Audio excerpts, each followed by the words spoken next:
शाहरुख के एक थप्पड़ मारा और उसको थ्रेटन किया कि तुम्हें मरवा देंगे। अभी ये पोजीशन है कि उसको एक सेपरेट वार्ड में रख दिया गया है और एक चक्की में वो अंदर एक बंद है जिसमें कि एक चक्की सिर्फ 20 मिनट्स के लिए खोली जाती है। कर सकता है जिसमें इतने हैबिचुअल ऑफेंडर्स रहते हैं वो तो कुछ भी कर सकते हैं, उसकी जान ले सकते हैं, उसके ऊपर हमला कर सकते हैं। वहाँ उसके साथ उस वक्त कुछ बदतमीजी हुई, कुछ हाथापाई हुई, किसी ने रिलीजन को लेके भी उसको कुछ बुरा भला कहा, तो हमने उस वक्त भी कोर्ट में एप्लीकेशन लगाई, तो वो कोर्ट ने उस चीज को माना।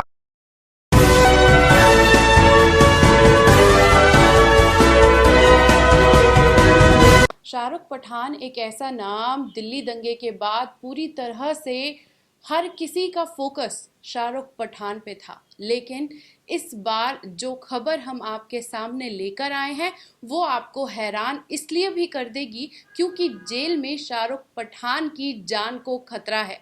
ऐसा हमारा कहना नहीं, उनके वकील का कहना है।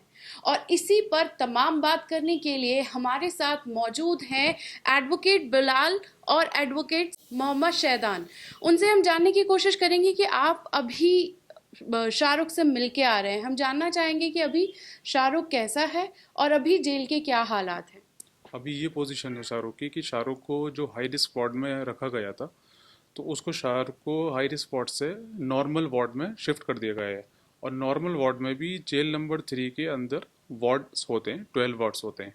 तो 12 वार्ड्स में से वार्ड नंबर 1 जो होता है वो उनका होता है जो गैंगवार में लगे रहते हैं या हैबिचुअल ऑफेंडर्स होते हैं। तो उसके अंदर जो है चक्की बनी हुई होती हैं, जो सेपरेट सेपरेट रूम्स बने रहते हैं। उन सेपरेट रूम्स में उन लोगों को बंद किया जाता है जो हैबिचुअल ऑफेंडर्स होते हैं। बट शाहरुख ना तो कोई हैबिचुअल ऑफेंडर है, ना इसकी कहीं प्रीवियस इन्वॉल्वमेंट्स है, तो कोई ऐसा क्रिमिनल तो है नहीं। तो उसको जो है बाद में शिफ्ट किया गया, वो उस पर्पज से किया गया जो 30 जनवरी 2023 को इंसिडेंट हुआ था। वो इंसिडेंट जेल के अंदर हुआ था और जिसमें कि असिस्टेंट सुपरिटेंडेंट जो राजेश दहिया हैं जेल नंबर 3 में, तो उन्होंने शाहरुख के एक थप्पड़ मारा और उसको थ्रेटन किया कि तुम्हें मरवा देंगे और इस तरीके की कुछ धमकियाँ दी। उसके बाद हमने कुछ एप्लीकेशंस फाइल करी हैं ट्रायल कोर्ट में भी और हाई कोर्ट में हमने एक रिट फाइल की थी। उसकी डिटेल्स मैं आपको बता दूंगा पूरी। बट अभी ये पोजीशन है कि उसको एक सेपरेट वार्ड में रख दिया गया है और एक चक्की में वो अंदर एक बंद है जिसमें कि एक चक्की सिर्फ 20 मिनट्स के लिए खोली जाती है और 20 चक्की हैं, वो सारी चक्की 20-20 मिनट के लिए खोली जाती है। एडवोकेट बिलाल, मेरा सवाल आपसे ये है कि हम जब आपसे बात कर रहे थे तो हमें पता चला इस तरह की घटनाएं लगातार हुई हैं। अगर शाहरुख के ऊपर इस तरीके से लगातार हमले होते रहते हैं तो क्या उनकी जान को खतरा नहीं है? बिल्कुल उनकी जान को हम जो है हम गए इस हमें जब 30th, जैसे शादान ने आपको बताया कि 30 तारीख को जो उनके साथ हादसा हुआ, मार पिटाई करी, उसको जान से मारने की धमकी दी गई, तो शाहरुख की मदर ने उस सेम डे ही 112 नंबर पे कॉल किया और हरिनगर थाना पड़ता है वहाँ का, वहाँ पे कंप्लेन गई। तो वहाँ से पुलिस तिहाड़ जेल गई। तिहाड़ जेल जाने के बाद पुलिस ने वहाँ पे बोला कि हाँ ऐसा कोई इंसिडेंट नहीं हुआ है, तो उसके बाद उन्हें क्लीन चिट दे दी गया। तो उसके बाद हम 3 तारीख को, क्योंकि फ़ौरन ही, क्योंकि उसके साथ हादसा हुआ, उसे जान से मारने की धमकी दी, क्योंकि ये बहुत सीरियस बात हो गई है, भाई किसी की जान पे बात आई है। तो हम लोग जो है सेशन कोर्ट्स में कड़कड़डुमा में हम लोगों ने एप्लीकेशन लगाई, क्योंकि उन्होंने बोला कि यहाँ पे कुछ नहीं हुआ है, कोई इंसिडेंट नहीं हुआ है। तो हमने कहा है कि जहाँ पे उसके साथ इंसिडेंट हुआ है, जो शाहरुख बता रहा है कि मुझे यहाँ पे मारा गया राजेश दहिया के द्वारा, तो वहाँ की मुझे सीसीटीवी फुटेज हम लोगों को लागे प्रिजर्व की जाए। हमने प्रिजर्वेशन ऑफ सीसीटीवी फुटेज का एक एप्लीकेशन लगाया, तो वो कोर्ट के अंदर, तो कोर्ट ने उसे अलाउ उनको डायरेक्ट किया जेल सुपरिटेंडेंट को कि भाई ये जो फुटेज है लेके आया जाए, और साथ में सुपरिटेंडेंट को भी बुलाया गया। तो उन्होंने क्या किया, उन्होंने 30 जनवरी 2023 की फुटेज के लाने की बजाय उन्होंने जो है 10 फरवरी की फुटेज लेकर आए और वहाँ पे पेश करी। तो इससे जज साहब ने भी उनको डांटा और उन्होंने भी कहा कि तुम्हें जब ये मंगाया था तुम वो क्यों लेकर आए हो। तो इसी वजह से हमें जो डेट मिली है, फिर अब ये 23 तारीख की हमें डेट मिली थी उन्हें 30 तारीख की फुटेज लाने के लिए।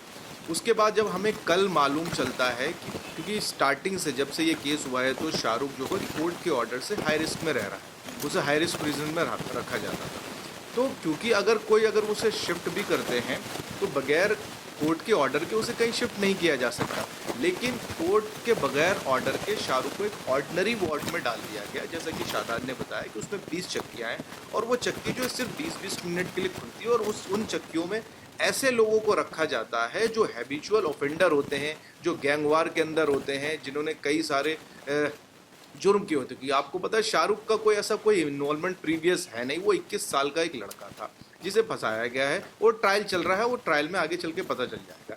तो हमने फिर आज जो है आज अम्माज अख्तर हमारे एडवोकेट, हमारे कलीग जो है साथ में, आज हमने, क्योंकि शादान अभी उनसे, क्योंकि हमें बहुत फिक्र हो रही थी, उनकी फैमिलीज़ को बहुत फिक्र हो रही थी, क्योंकि इंसिडेंट पहला उसके साथ नहीं है, उसको पहले भी थ्रेटन आ चुके हैं। अब ऐसे ही जब ये हाई प्रिजन के जो लोग होते हैं उन्हें सेपरेट वैन के अंदर भी लाया जाता है, लेकिन बीच में पुलिस ने ऐसा बगैर कोर्ट के ऑर्डर के ऐसा किया कि उसे नॉर्मल लोगों के साथ वैन में लाने लगे। वहाँ उसके साथ उस वक्त कुछ बदतमीज़ी हुई, कुछ हाथापाई हुई, किसी ने रिलीजन को लेके भी उसको कुछ बुरा भला कहा। तो हमने उस वक्त भी कोर्ट में एप्लीकेशन लगाई, तो वो कोर्ट ने उस चीज़ को माना, या तो उसे अलग से लेकर आएंगे या फिर उसको वीसी द्वारा उसको पेश किया जाएगा जब भी उसकी कोर्ट की डेट होगी।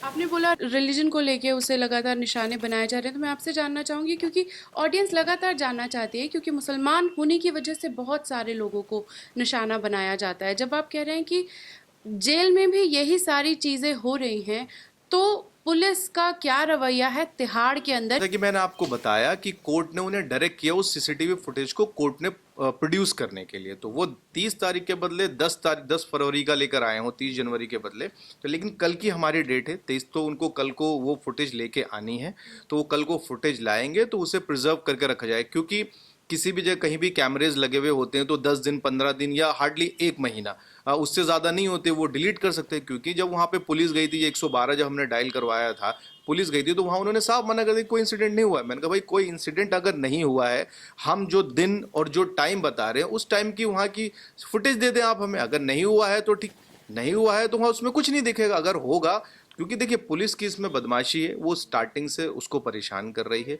किसी न किसी छोटे बड़े थ्रू। इनफैक्ट अगर हम कुछ कपड़े या कुछ भी उसको सामान भिजवाते हैं, वो अंदर जाने में बहुत परेशानी होती है, कई वक्त लग जाते हैं, 15 दिन, किसी महीना भर भी लग जाता है। तो ये अभी देखिए, अभी सबसे बड़ा कंसर्न हमारा ये है कि किसी बगैर ऑर्डर के शाहरुख को जो ऑर्डिनरी वार्ड में शिफ्ट कर दिया गया है, वो हमारा सबसे बड़ा कंसर्न है।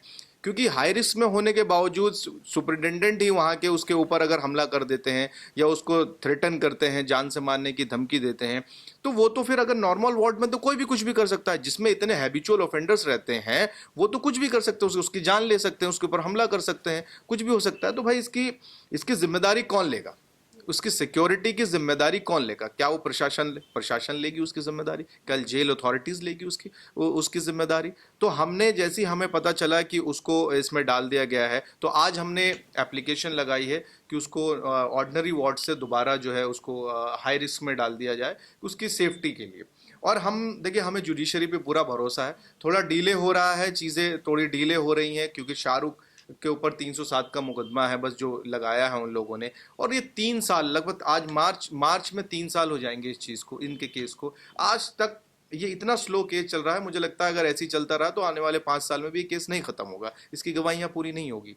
तो हम लोगों ने जो ये आज एप्लीकेशन लगाई है, वो उसकी डेट हमें 24 तारीख को मिली है, तो 24 तारीख के ऊपर इसके ऊपर सुनवाई होगी। क्योंकि उसकी फैमिली इस वक्त बहुत ज़्यादा परेशान, उसके सीनियर, उसके फादर अराउंड 80 ईयर्स के उनके फादर, वो चल नहीं सकते सही से। एक मदर हाउस वाइफ, वो बेचारे जिसने कोई दुनिया नहीं देखी, आज वो कोर्ट के और जेलों के धक्के खा रही है। वो इस कदर परेशान है कि भाई उसके लाल को छीन लिया जाएगा इस दुनिया से, क्या कर दिया जाएगा उसे। पर कल हर वक्त उनकी आंखों से जो है नींद जो है उड़ी हुई है, वो सो नहीं पा रही हैं, हर वक्त परेशान है कि उनके बच्चे को किस वक्त क्या हो जाए या किस वक्त किसकी कॉल आ जाए, क्या खबर आ जाए। इस वजह से हम कोर्ट पहुंचे हैं और कोर्ट पे हमें पूरा भरोसा है कि हमें जस्टिस मिलेगा। और जेल के अंदर उसके साथ कुछ हुआ है, जेल में उसके साथ मार पिटाई करी है, अगर वो सीसीटीवी फुटेज आती है उसमें वो आते हैं जिन्होंने उनके साथ मार पिटाई करी, उसे जान से मारने की धमकी दी है, तो मैं चाहता हूं उनके ऊपर सख्त से सख्त एक्शन हो और उनको सजा दी जाए। आप लोगों की कितनी तैयारी है, क्योंकि ये गंभीर आरोप है और ये आरोप